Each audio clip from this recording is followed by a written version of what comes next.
మరియు మీ యొక్క ఇష్ట పుత్రమిత్ర బంధువర్గం యొక్క పేరు నక్షత్రము మనసులో స్మరించుకోండి.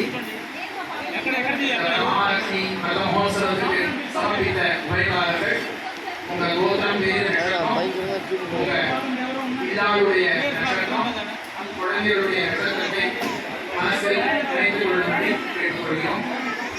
మీ యొక్క ప్రార్థనను అమ్మవారి పాదాల్లో సమర్పించండి. మీ యొక్క భారత సంస్థను అమ్మవారికి సమర్పించండి.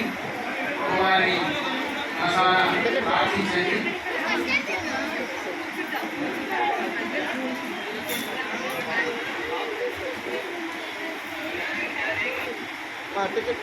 सर्वेषां भक्तानां सपत्नीपुत्र परिवार समेतस्य सकुटुम्बस्य क्षेमस्थैर्य वीर्यव्यय आयुः आरोग्य ऐश्वर्याणाम् अभिवृद्ध्यर्थं धर्मार्थ काममोक्ष चतुर्विध फलभूषार्थसिद्ध्यर्थं राजद्वारे राजमुखे सर्वकार्य आनुकूल्यता सिद्ध्यर्थं चित्तित मनोवाञ्छा फलसिद्ध्यर्थं